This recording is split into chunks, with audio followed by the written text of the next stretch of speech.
much from watching the film from last year's game, or since they lost so much, is it just like watching a completely different team? I don't know. I didn't watch it. Is that unusual for you to not watch? Probably. Is it just because it was such a tough loss? Yeah. They are totally different. They shoot it maybe a little bit better. They've still got athletes, but what have you seen with them this year? And are they doing a lot of the same stuff? They're really tenacious on the defensive end. I think a lot more than a year ago. I think they're really denying almost all over the floor. You know, in Jones and Goldwire, you have maybe two of the best defensive perimeter players in our league. And, you know, those guys attack the ball. They hawk passing lanes. They do a really good job of putting pressure on your perimeter. You know, offensively, they're very unique in that they know what they're doing. They're throwing it right into Vernon Carey. And he does a great job of running the floor. He seals incredibly deep. He's got a great touch. You know, and they just sort of play off of him. And obviously Jones has become a much better scorer than he was a year ago. That wasn't his role.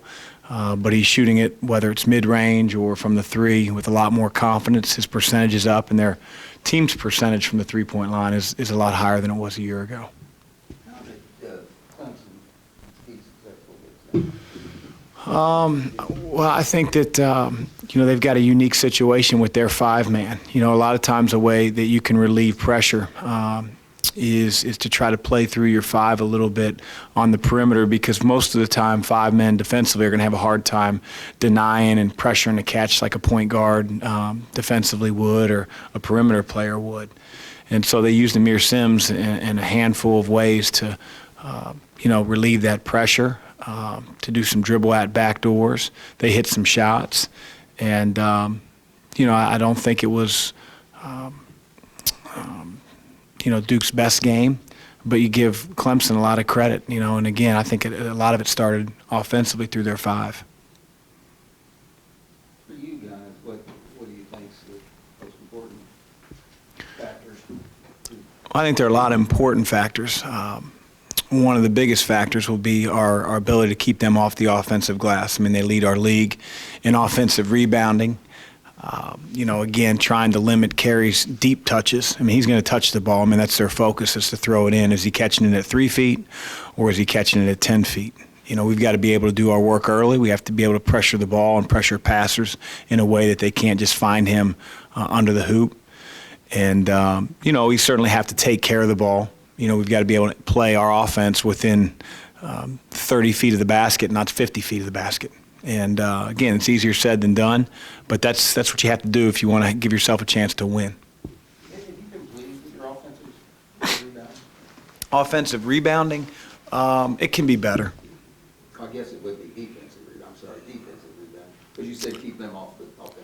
Yeah, I mean, we, you know, we'll have a challenge for sure tomorrow, and we've got to live up to that challenge. Talking rebounding, Dwayne's rebounds are way up this year, and his minutes are about the same. How has he been more effective on the glass this year? That's a good question. You know, I think that, you know, he's always been a guy that puts his nose in there. You know, he's been doing a great job all year long on the offensive glass. But we've tried to instill in our group an ability to gang rebound, and he just, you know, he has a nose for the ball. I don't know if it's more experience or what it is, but he's doing the job. You watched the game today. David said he still feels like he's a long way from where he needs to be. Did you feel like, watching back, that it was a good step in the right direction? I think David's continuing to progress. You know, I think that his ascension won't come without dips. You just want his low points to be a lot higher than they were a month ago and 2 months ago. It's hard. You know, you don't play basketball. I've said this, you know, you do all rehab for a couple months. You miss the game for 4.5 months, and then to step in basically closer to ACC play, at least full time. But, you know, our goal all along is to try to keep getting him more and more experience, and I think he's grown each game. You know, he's made mistakes, certainly, but I see areas that he's really improving, and he's going to help our team win. It seems like Fresh has the ability to pretty much be the same guy no matter who he's paired with in the backcourt. Is that how you see things? I just think he's very, very steady. I think his teammates know what he's getting, you know, going to give them. I think he's done a phenomenal job defensively, really all year long. And, in key moments, he's hit threes at UK. He's, hits a three on the road at Pitt. Like, he's just, he's a gamer, and he brings it every single day in practice. I think his teammates have grown to really trust him and appreciate, his play. And he's also really become a steady leader for us, which is great.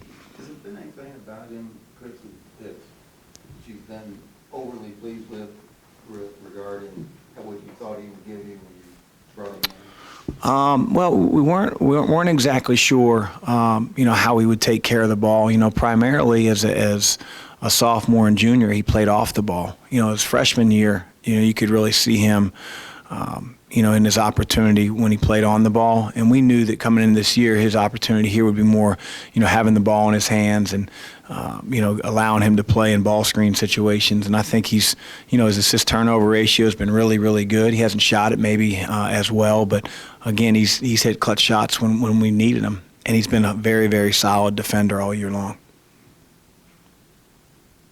I think Bob mentioned this after the game, but your offense tends to have some dead spots in it, game to game. Can you put your finger on why or what you can do about it? Yeah, we have to be able to finish in the lane. I mean, that's our team's Achilles heel on offensive end. It just is. I mean, we struggle to finish at times through contact, and we've got to be better at that. We can't rely solely on just hitting jump shots. Steven, up until the last few games, has been pretty consistent, but last couple games not as much. We need him to get back on track. But just overall, our ability to score and generate offense in the lane, just has to be better. Seems like Mack played a lot better recently too, and you saw him a lot in recruiting show. He's just such a unique player now. He's a difficult matchup. He is. I mean, he's very tall. He can shoot it. He's got a really high release point. Man, when he catches it at his shoulders, he shoots it. He doesn't dip the ball at all. They use him in situations where they ISO the other team's four-man, and he's always going to space the floor. They'll put him in positions where he's either being the passer in high-low situations or the receiver. And again, he's 6'10", so it's a challenge. And, we have an experienced front court, so I'd like to think those guys are up to the challenge. Stephen fully back from that bug he had, and then also, what do you think about Malik Williams' play at Pittsburgh? Similar to it, another step. Yeah, I'd say Steve's just about through with what was, plaguing him. And in terms of Malik, I think that, him hitting his free throws down the stretch was huge for our team. Hopefully huge for his confidence. I think his offensive rebound putback, I mean, he doesn't get that when we may not win the game. And his defense have talked about it all year long. He can guard perimeter guys, he can guard big guys, and seems to affect things at the rim. So, it was really good to see him in his efforts the other night at Pitt. Anything else? Thank you. Yep.